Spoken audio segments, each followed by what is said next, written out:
बिस्मिल्लाहिर्रहमानिर्रहीम। अस्सलाम वालेकुम गाइस, कैसे हैं आप? हम भी अल्हम्दुलिल्लाह से ठीक हैं और आप लोग भी जहाँ रहें खुश रहें, हंसते मुस्कुराते रहें, शाद रहें, आबाद रहें जी, हमारी दुआ है। जो इस अच्छी सी दुआ के साथ हम अपने ब्लॉग का आगाज़ करते हैं। तो इस वक्त जी हमारे गांव में ज़ाहिर बात है सुबह का टाइम है और सुबह के तकरीबन 9 बजे का टाइम है और हम लोग कर रहे हैं आज हम अपने कमरों की सेटिंग और सफाई।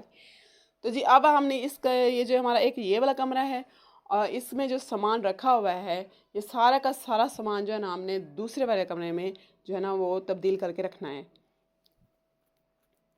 दूसरे वाला कमरा जो है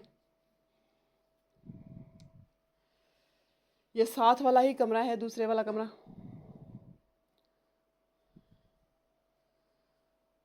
तो उस कमरे से लेके हमने जो है ना ये साथ वाले कमरे में जो है ना हमने रखना है। और आप लोगों को ये साथ वाला कमरा भी दिखाते हैं जिसमें हमने वो सारा सामान जो है ना मैं इसमें सेट करना है। और पहले ही इसमें जो है ना हमारी संदूक पड़ी हुई है और इस संदूक को भी हमने इसी कमरे में सेट करना है, इस सामान को भी जो कि इसमें रखा हुआ है और बाकी के सामान को भी लाकर इसमें सेट करना है। तो वो जो संदूक हमने रखी हुई थी उसके अंदर का जो सामान है वो हमने निकाल कर संदूक के ऊपर रख दिया और उस जगह से संदूक को जो है वो हटा लिया है, क्योंकि वो दूसरे कमरे में जो दो संदूकें हमारी पड़ी हुई हैं उनको भी यहाँ पे ही हमने सेट करनी है। मतलब कि इस कमरे में हमने तीनों की तीनों संदूकें ही रखनी है। तो जी अब बाहर जो है ये काफ़ी खलेरा जो है ना लगा हुआ है, इसको हमने सारे का सारे को साफ़ करना है। ज़ाहिर बात है जब ये दोनों कमरों की सेटिंग होगी तो खलेरा तो होगा और इस तरह जो है ना वो सेटिंग भी होती जाएगी और सफाई भी होती जाएगी अल्हम्दुलिल्लाह से। तो ये जी हमने संदूक अंदर जो दो संदूकें पड़ी थी कमरे में उसको तो दोनों को हमने बाहर निकाल लिया। इसका सामान हमने जो है ना वो तीसरे कमरे में डाल दिए इन तमाम संदूकों का, और कुछ हमारे बरामदे में पड़ा हुआ है और कुछ जो है हमने तीसरे कमरे में डाल दिए।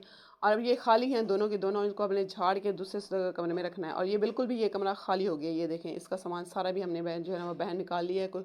और यहाँ पे दूसरे कमरे में आके अल्हम्दुलिल्लाह से अब हमने इनको सेट कर दिया। मतलब संदूकों के इनका जो सामान था वो भी हमने इसमें डाल दिया तीनों को और अल्हम्दुलिल्लाह से ये कमरे में जो है ना ये संदूकें हमने सेट कर लिए।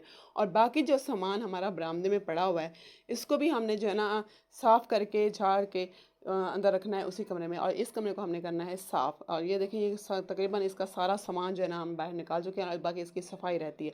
और इधर से ये कमरा जो है ना बाहर जो बरामदे में खलेरा लगा हुआ था उस सारे को जो है ना हमने यहाँ पे तरतीब के साथ इस कमरे में सारे को रख दिया है, सारे सामान को इसके साथ इसमें रख दिया और साथ में ही सफाई भी चलती हो रही है। तो ये देखिए अल्हम्दुलिल्लाह से ये हमारा जी फाइनल टच है और हमने इस कमरे को मुकम्मल कर लिया। और बहर जो बरामदे में खलेरा बचा हुआ था वो भी हमने तकरीबन साफ़ कर लिया अल्हम्दुलिल्लाह से। ये देखें अल्हम्दुलिल्लाह हमारा जो है ना सफाई तकरीबन हो जो है ना वो कंप्लीट है। बाकी ये बरामदा धोने वाला है फर्श। और ये देखें जी ये कमरे उस कमरे में हमने सिर्फ एक चारपाई डाली है और एक सोफ़ा डाला है और बाकी सफाई करके। और अल्हम्दुलिल्लाह से ये भी हमने सारा कमरा खाली कर लिया है। तो बाकी सिर्फ हमने जो है ना इसका फर्श धोना है। तो कैसा लगा हमारा